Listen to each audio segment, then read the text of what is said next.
What's up guys, Riley here from RP Productions, and today I am finally making the post-drive comparison video between the 2016 Camaro SS and the 2016 Scat Pack Challenger. So I made a video just like this pretty recently talking about the pros and cons of both vehicles. That video was more of like a factual video, giving off just kind of paper specs and what my initial impressions on both vehicles were. I had not driven either car at the time of making that video, so if you want to see that video, click here. But things have changed. So within the past couple weeks, I have driven both cars. I've driven the 2015 Scat Pack and the 2016 Camaro SS. So, you know, both of them absolutely great cars. As many of you know, both of them are my top two contenders for my next vehicle, which I plan on getting in about probably May or June of 2016. So just a few months from now. So I narrowed it down to those two vehicles, and this video right here is the video everybody's been waiting for.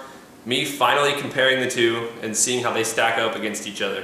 Okay, so I'll keep the form pretty much the same as last time, just so I can go over everything in the same format and keep everything the same. Okay, so the performance of both cars is obviously they're both extremely fast cars.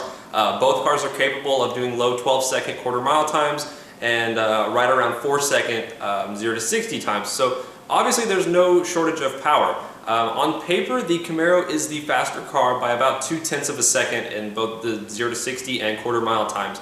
But when actually driving both vehicles, I'll be honest, they felt the same. They both felt really fast. I think it honestly gets to a point where vehicles get so fast that you really can't tell much of a difference. Let's say, for example, I got in a Lamborghini and a Ferrari, and I just floored them both. Like, obviously they'd both be really fast cars, and I wouldn't be sitting there like, oh, this one got there much quicker. They were both really fast cars and I went really fast. So that's kind of how I felt with this. They both felt honestly about the same. I think it would be, you know, if I went to a drag strip, for example, and wanted to race, like say I was in a Camaro and the guy was in a Scat Pack and I wanted to race the other dude, it would honestly be a driver's race, to be totally honest. They both felt that close. So both cars come standard with Brembo brakes, and they have the exact same stopping power if you look it up online, 117 feet. And both brakes felt amazing. It was, you know, super responsive in both cars, and I was thoroughly impressed with the braking capabilities in both.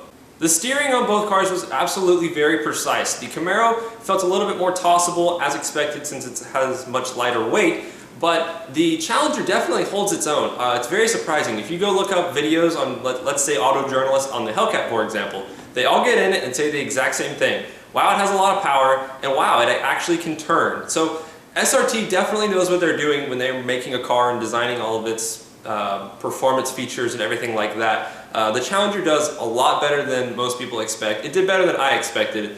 And you know, it's definitely better than most people think. The Camaro, on the other hand, it's exactly what I expected it to be. It handles really good, but it's not like it blew me away by any means. I mean, obviously if you took them both to the track, the Camaro would absolutely destroy the Scat Pack, just because, you know, the Scat Pack is basically a straight line weapon, and that's its purpose pretty much. The Camaro, on the other hand, you know, if you take it to track days or whatever, by all means get the Camaro, but for normal everyday driving, you know, there's not much of a difference. There really isn't. So the Camaro that I drove was the 2SS model, and it had the optional active exhaust, which is basically like a $900 feature and gives you the option to basically choose how loud your exhaust is with the touch of a button.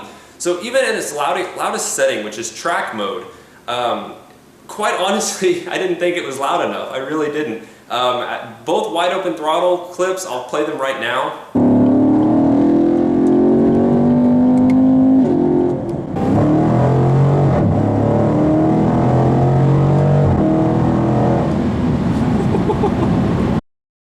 To me, the Challenger sounds louder. It really does. And that's just with the normal exhaust on the Challenger. Even in track mode, I expected it to be a little bit louder. And you know, I was with the salesman, we were driving around, and I was like, oh man, if I got this car, I would probably leave it in track mode every day just to hear that exhaust. But then I realized track mode also changes the steering to make it where it's like hard as a rock to turn. We actually ran into one instance where I was turning into like basically a driveway, and you know, I was not ready for how, I guess, difficult it would be to actually turn the wheel pretty much a full rotation. And it was just a lot harder than I thought it was going to be, and it made me take a much wider turn than I expected. And so definitely not what you'd want to do on a daily basis. And if you're looking for loud exhaust, which I would be looking for, and obviously I could go the aftermarket route with both cars, but stock for stock, the Challenger sounds, honestly, I think it's louder, but I don't know if it sounds better necessarily. I think that's up to the individual person to decide. They both sound really nice. Alright, so now we get into the practicality category. The Challenger by far is the way more practical car. The Challenger has 16.2 cubic feet of trunk space. The Camaro, on the other hand, has 9.1. So that is a huge difference. The trunk in the Camaro doesn't really fit all that much.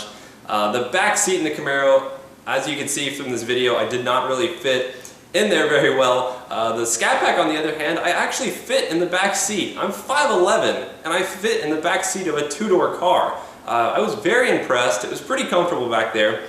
I definitely wouldn't mind taking, you know, a small road trip or whatever in the back seat of that car.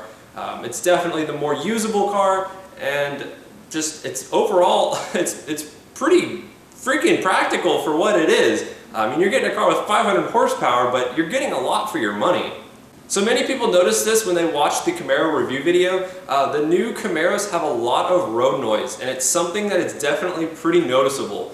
I do a lot of highway driving, going back and forth from college to my hometown, which is about an 1.5 to 2 hour drive depending.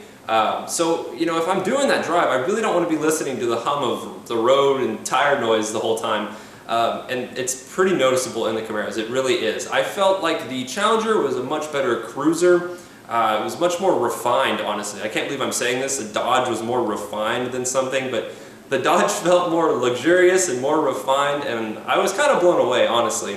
But, you know, I don't know, the Challenger it felt better, it really did. And the Camaro, it was kind of noisy, and if you're buying a sports car, basically, when you buy that car.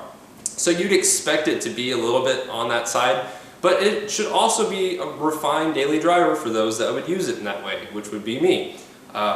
So, you know, the road noise, kind of a big deal, and if you go watch the videos, you can definitely hear it for yourself. And, you know, if that's something that would bother you, I would definitely, you know, watch out for that. But the Challenger is definitely a lot quieter. You definitely hear the exhaust more in the Challenger, in my opinion. They both are loud, but it's more refined in the Challenger, it really is.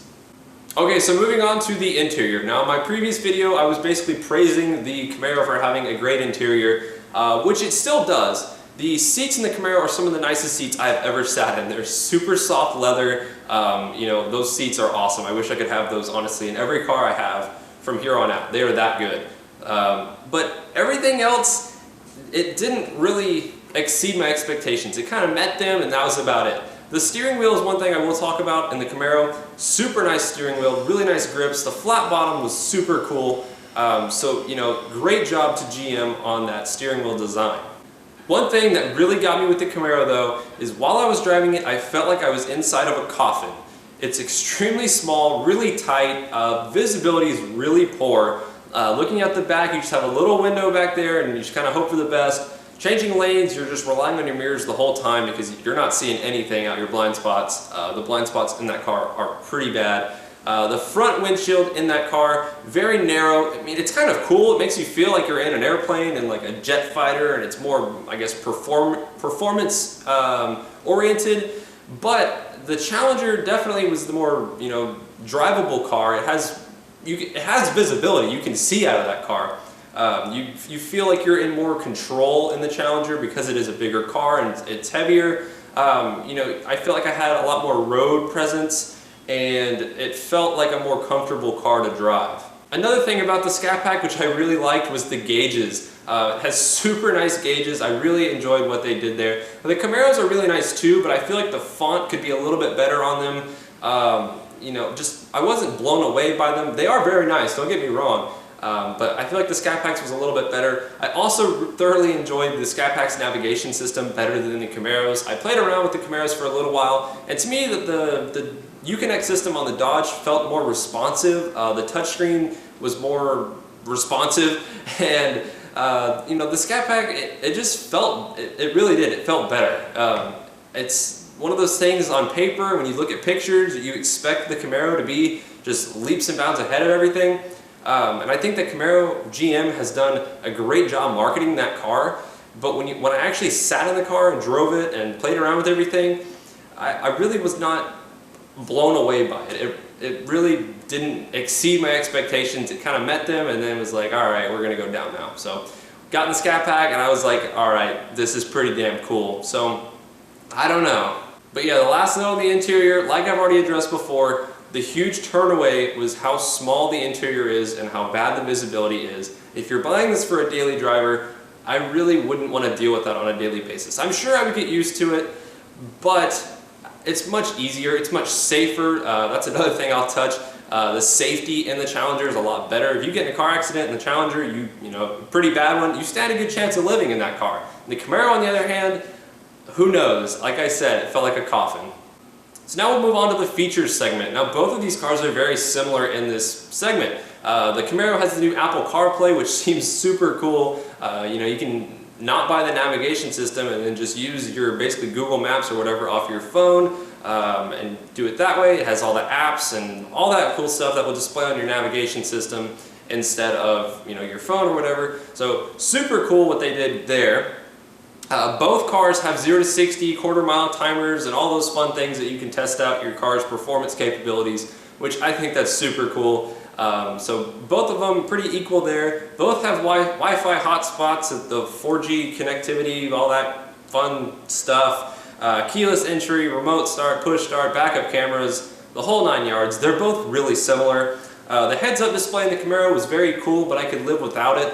It was pretty cool seeing there's a mode where you can see the RPMs actually go up and also the speed. So that was pretty cool, but it's pretty much one of the only cars that has that aside from the Corvette. The Camaro share that now. And so, you know, I could live without that. Obviously every other car does, but definitely a very cool feature indeed. Miles per gallon, Camaro definitely wins this. You know, 28 miles per gallon highway and a car that can run a 4-second flat 0 to 60 is just absolutely insane. The way the automotive industry is going recently is just awesome. Cars are getting so fast for pretty decently good deals. I mean, it's not super expensive. For this price, you could get a bunch of just, you know, basic cars out there, or you could get something that does all of this. Definitely a smaller package, but super nice car, and it really doesn't cost that much when you compare it to other things that have, you know, similar capabilities. So which one felt better to drive? Which one did I enjoy more? Which one did I have more fun in? Honestly, had more fun in the Scat Pack. I don't know why. I guess I was more comfortable in it. I don't know, I guess the visibility helps a lot. The interior felt better. It just, like I said before, it felt more refined. And it's so weird saying a Dodge felt more refined. Everybody likes to shit on Dodge, but it really did, it felt good, it really did. The Camaro, don't get me wrong, it's a solid car. Also, you know, I feel like GM took the Camaro, looked at the Mustang, and they're like, okay, how can we one-up the Mustang in every way possible? They did just that. They pretty much one-up the 2015, 2016 Mustang in every way possible. So, honestly, the top dog is now the Camaro. Previously, it was the Mustang. And in 2017 and 2018, whenever Ford comes back with their revamp of the Mustang, they'll probably one-up the Camaro. So it's this never-ending war, but currently the Camaro is the better car by far. Dodge is kind of doing their own little thing, just like, you know, we're going to stick true to our roots, we're going to make a muscle car, we're going to do our own thing. And they're kind of, you know, everybody looks at the Hellcat, and they're like, okay, 707 horsepower, but that's about as far as most people think. You know, they're like, oh, it can't turn, it's not refined, and whatever people say about Dodge quality or whatever. But it's a lot better than most people think, and I was really impressed just driving that car overall. I was like, you know, I feel right at home in this car. I could daily drive the shit out of this thing, and it feels really nice. So guys, to sum it all up, Challenger felt more refined, it's more practical as a daily driver. Both are plenty fast and fun. You know, if you were into the racing kind of thing, you can make both cars faster than the other. The performance modifications and stuff on the new Camaros is definitely, there's more of a selection for them as opposed to the Scat Packs. For some reason, Dodge doesn't really like their cars being heavily modified. GM and Ford do. You know, but anyways, it just felt more enjoyable in the Scat Pack, which is why I think I've decided I'm probably going to go with a Scat Pack when it comes time to buy. If I could find a Camaro for some stupid good deal, which I don't expect happening since they just came out, I may do that, but I felt better in the Scat Pack. I really did. I think I would have more fun in that car on a daily basis. The road presence that thing gives you, when you look at it, you're like, that thing looks really mean. Last true American muscle car, I talked about this in one of my vlogs. If I get the Scat Pack, I think I might keep that car for the rest of my life. That way I can look back on it when I'm 50 years old and be like, I bought that. I was 19 years old, I was in college, I was making YouTube videos. The car basically paid for itself making YouTube videos. I just think it's really such a cool story. There's my dog running into the tripod. But I think that would just be so cool, because pretty soon we're about to be out of the 6.4 liter Hemi from Dodge. Everyone's going to switch over to 4-bangers and 6-cylinder turbo setups and all that stuff. So having a 6.4 liter naturally aspirated engine with close to 500 horsepower is just unreal. I've seen them dyno over 500. I've seen 505 to the crank, which is stupid power. Definitely more than you need on a daily basis, but hey, why not, right? But yeah, guys, final result, I think I'm going to go with a Challenger. Don't know what options. I don't know if I'll get the shaker. I don't know what I'm going to option it out to be or whatever. Still got some time to think about that, but I think that's what I'll end up doing. So thanks for sticking with me, guys. Thanks for watching all these videos and giving your input, and just overall I hope y'all enjoyed me, I guess, kind of going back and forth picking the two. When I went into this, I was definitely pretty much set on buying a Camaro, but after test driving both of them, the Challenger seems like a better fit for me. It seems like the overall more practical, better daily driver decision. My dog is still running into the tripod, but I think it's just the better car for me. Whatever you do is up to you, but let me know in the comments what you think, and I'll see you on the next one. Take it easy.